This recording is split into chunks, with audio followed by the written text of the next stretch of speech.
So I got some good news and I got some bad news.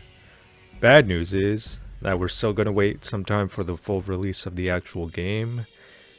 Good news is the Clone Wars Adventures emulator team has made significant internal progress in the game's development with some outside help this past year. Essentially, the developers now have access and control to the original game assets, which will be coming to the alpha and beta eventually.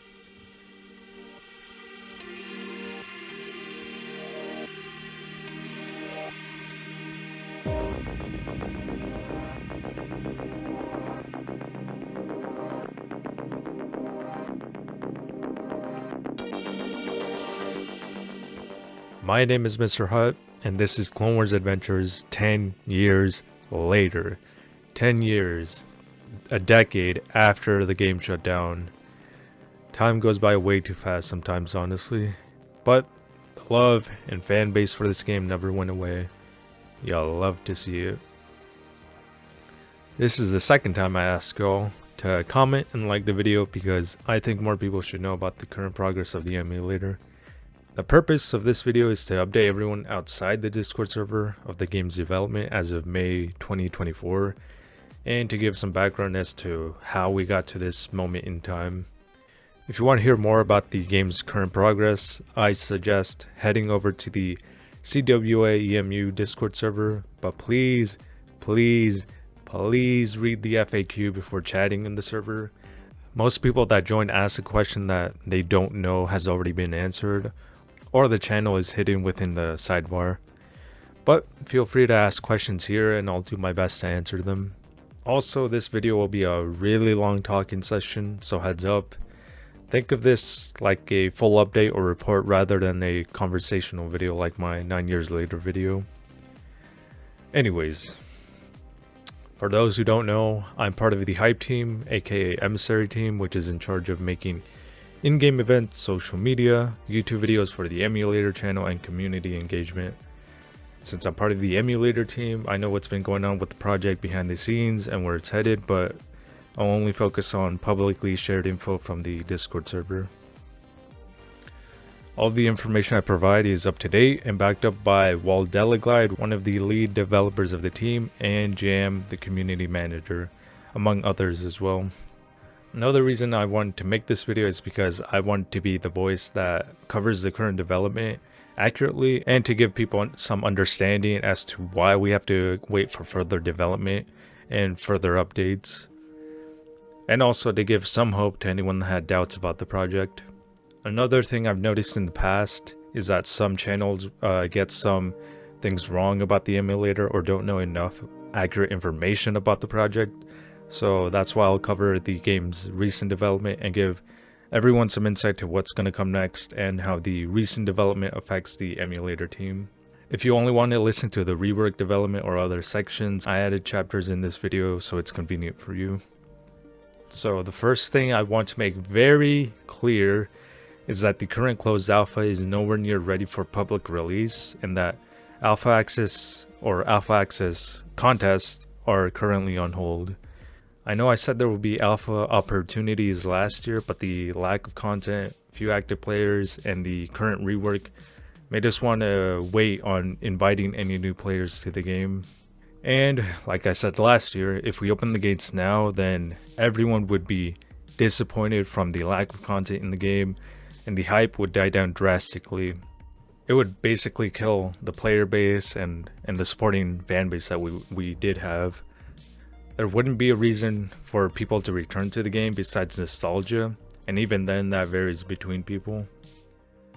There needs to be an actual game that people can return to and one that's accurate to the original. Eventually, there will be more contests for alpha access when the rework is near completion, or when we have a great contest idea.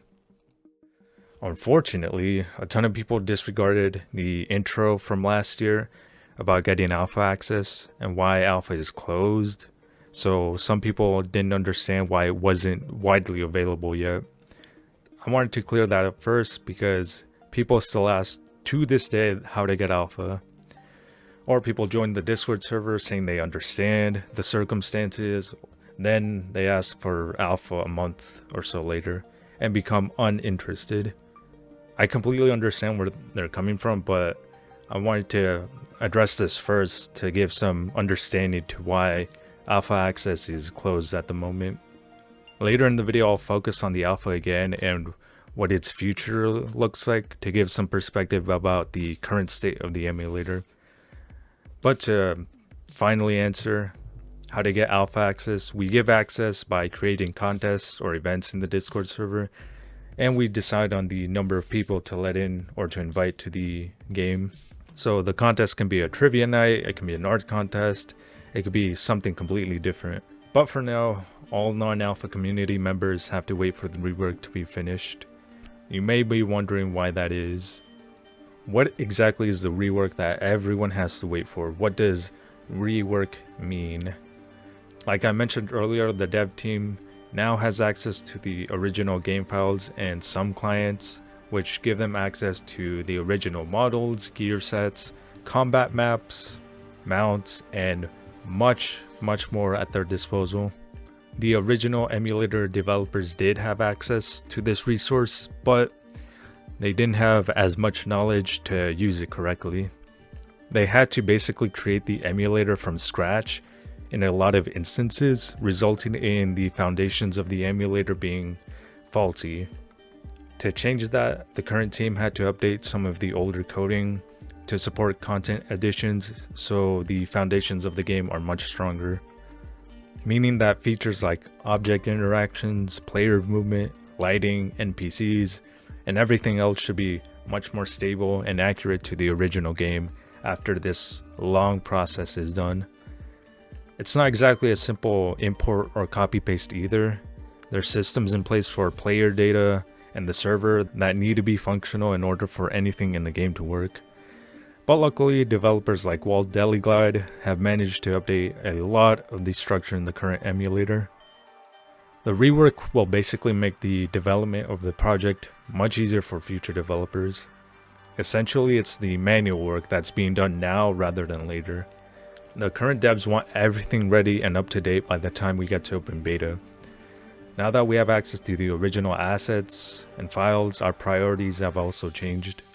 The devs are now prioritizing functionality and optimization, aka a functional game, rather than adding new content or inviting new people.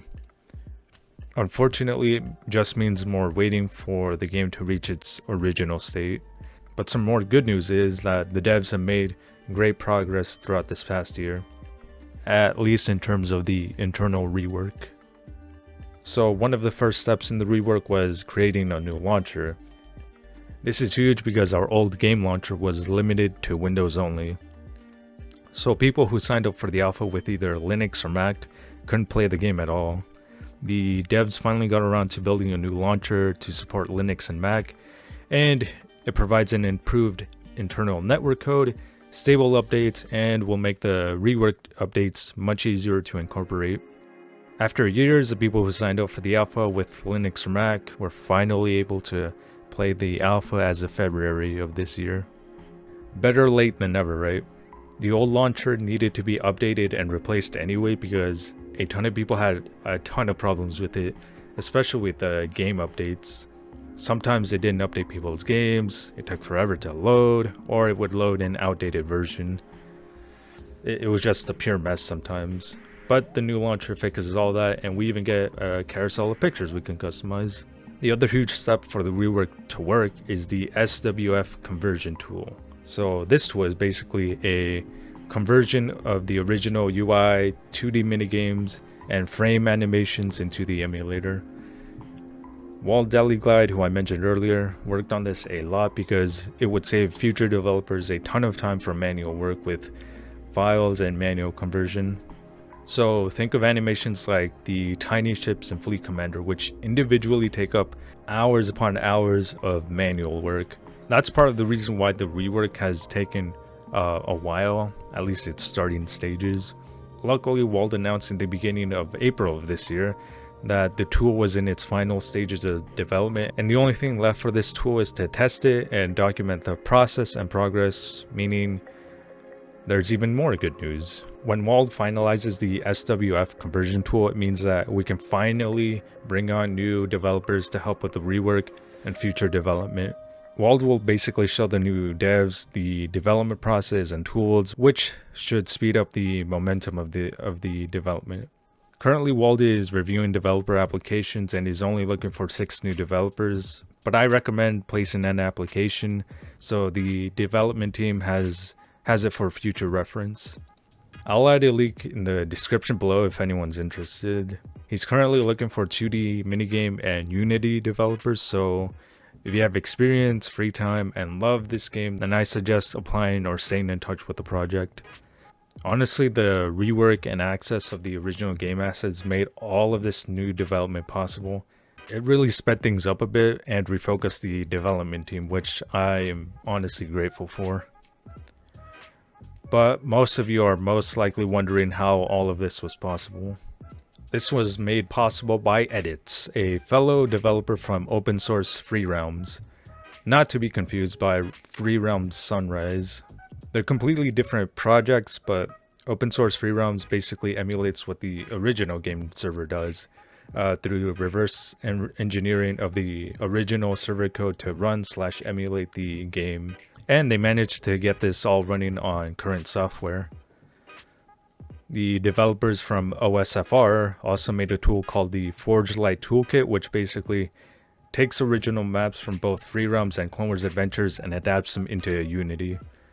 They've made a ton of great progress from what I've heard and replicated this process with the original Clone Wars Adventures game since both games run on the same engine. They reached out to the emulator team about this news, jump-starting this new rework process, leading to the emulator team announcing this news around summer of last year, but we've already gone through a ton of files and sorted them out. I say we, but it was mostly Jam and Blaster Niceshot who organized these files. They reconstructed the OG player models, gear sets, and animations.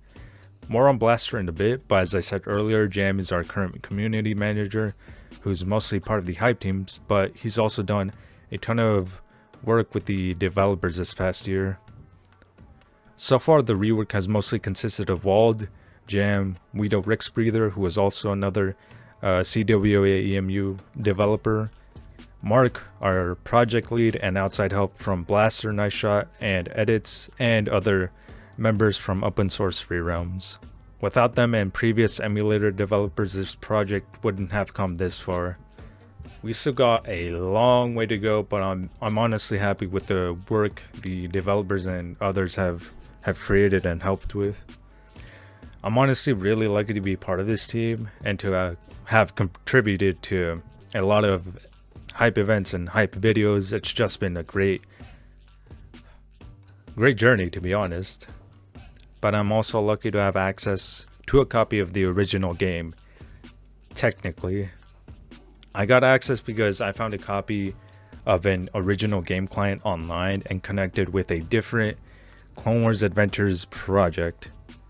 Yes, you heard that right. There's multiple Clone Wars Adventures projects. There's 3 actually. Some folks from the open source Free Realms made their own project titled Project Black Saber, but I got technical help from a different project called Project Oxide, created by Jimmy and Blaster Niceshot.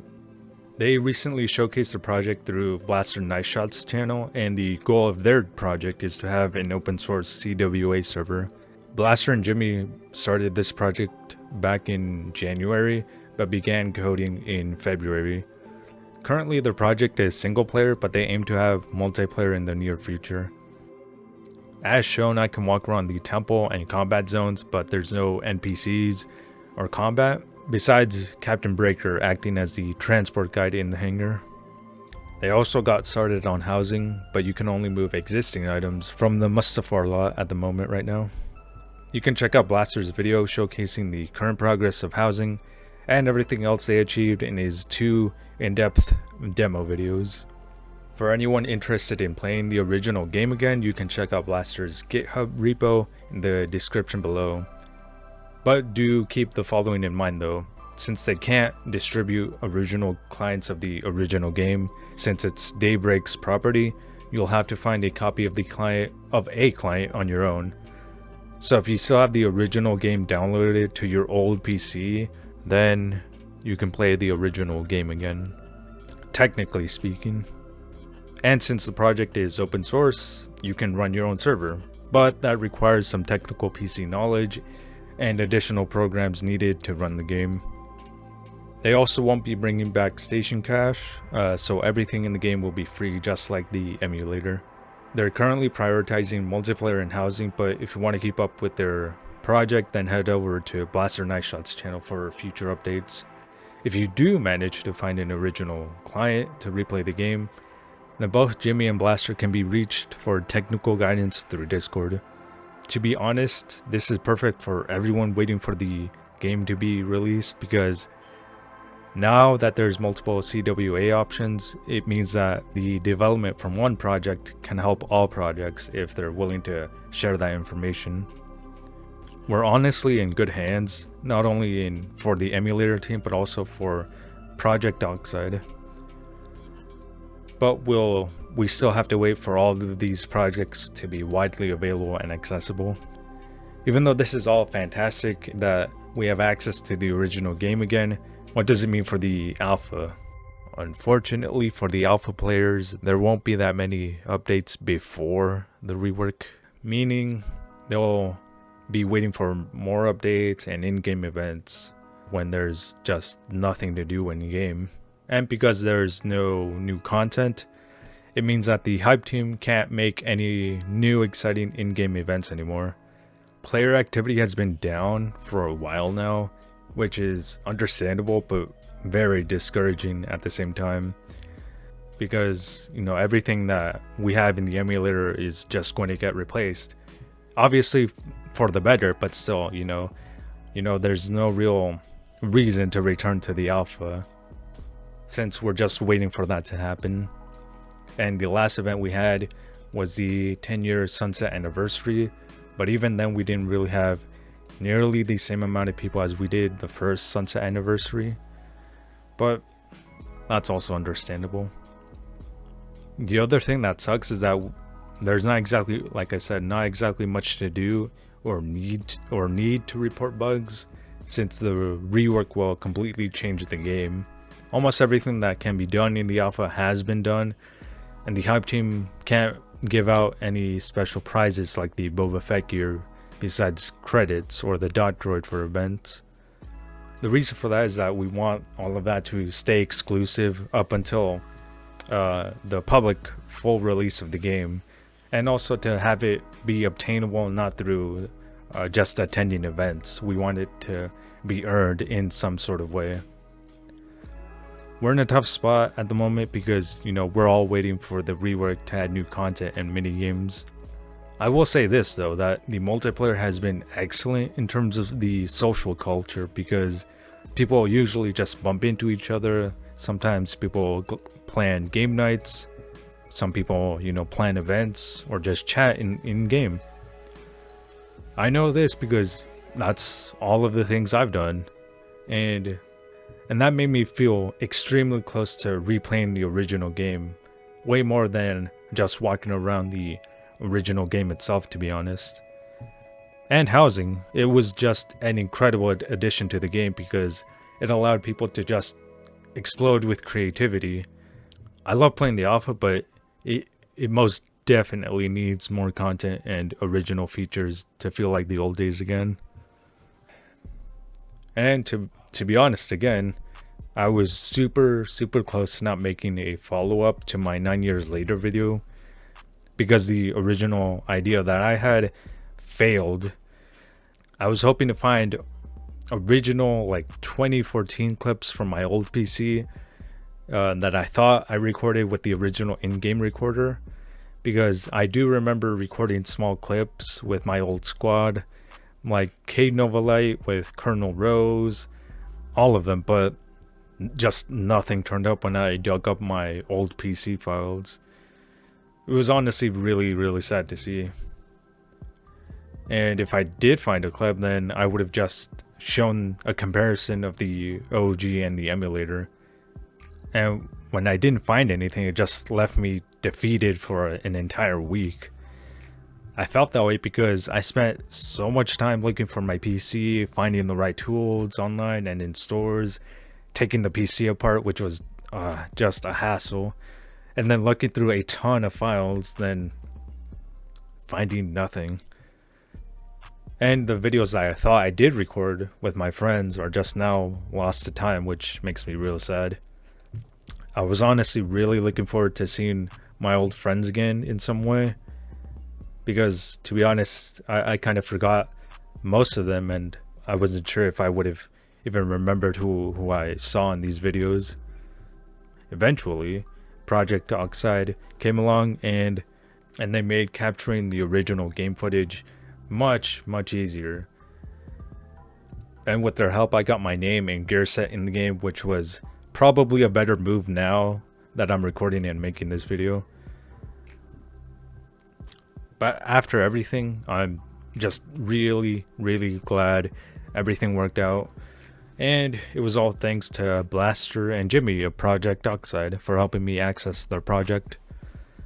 So huge shout out to Project Oxide. So if you want to learn more about them, like I said, hit up the founders on Discord, or just go to Blaster Niceshot's channel for additional updates or future updates. And check out their GitHub repo link in the description below in case you have an original or a copy of an original game client. But they're not the only ones I want to shout out. I want to shout out some other CWA content creators / YouTubers who also make content that you should definitely check out and who are definitely worth your time. First up, we got Skippi Skip. He's the first person to make a CWA short film in nearly 10 years, I think. He does a lot of great work other than CWA, like game reviews, music videos, Call of Duty, Battlefront, and much more. He's honestly a really creative person, and I really love his videos. Check him out. But if you're looking for fellow CWA players, then I suggest going over to Zurros Shadeboarder's Instagram. It's dedicated to finding and sometimes contacting original CWA players, so if you're looking for someone specific, then maybe he's already found them. His Instagram is official CWA archive. Hit him up and maybe you'll find an old friend. Next up is Darkblade 2001, aka Crim Shadowblade.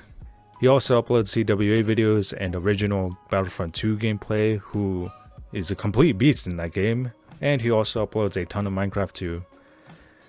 He's even covered some of the CWA events I missed out on or just didn't record, so if you want to see those, then head over to his channel. He'll keep you entertained for hours. For those that want a Star Wars only channel, then head over to Rossco's channel, aka the Jamboo.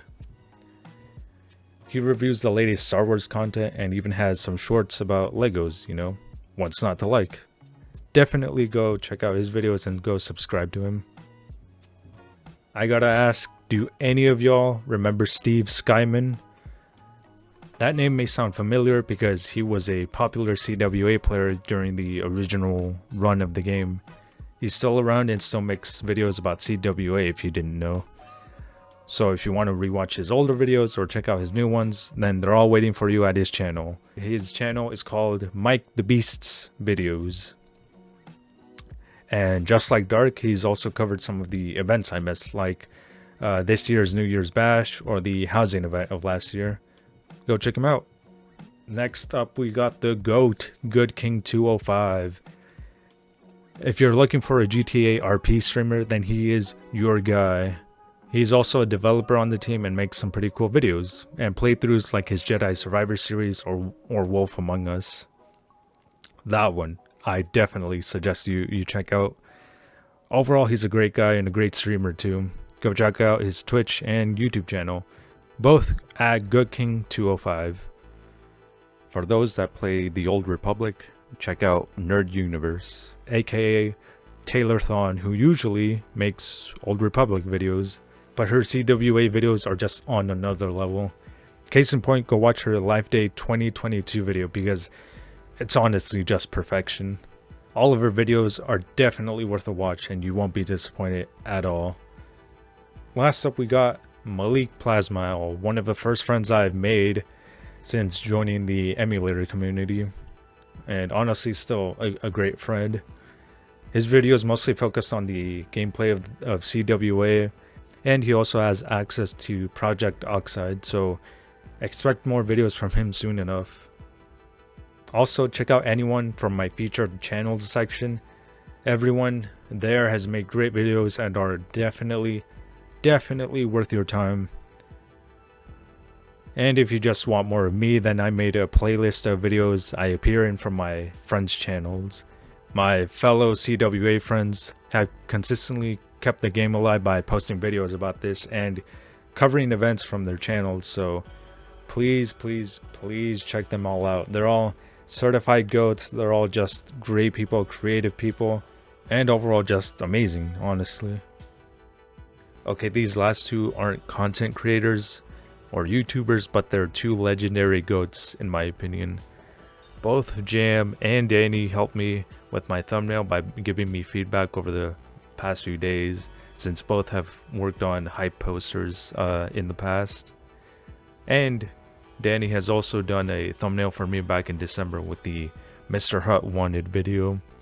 I appreciate you two and love working with y'all on hype, and thank you again for all your help.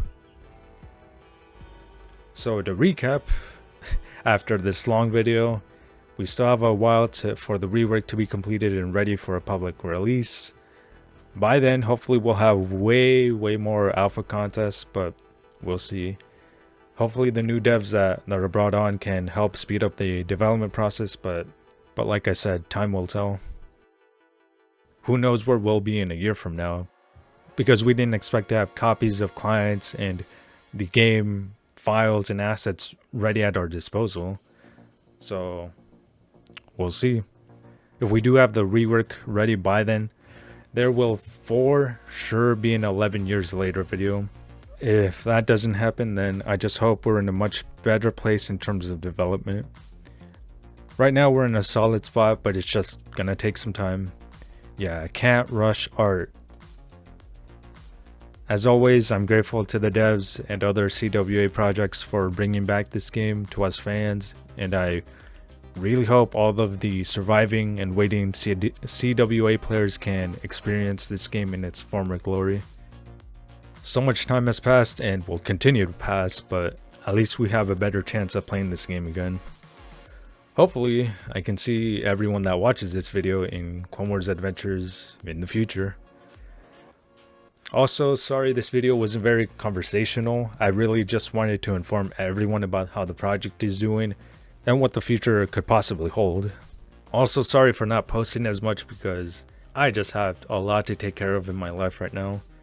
But I'm just so glad I finally made this video. I got something up and I got access to the original game, technically. Anyways, thank you as always for watching, and I hope you enjoyed this video. Enjoy the rest of your day. Take care.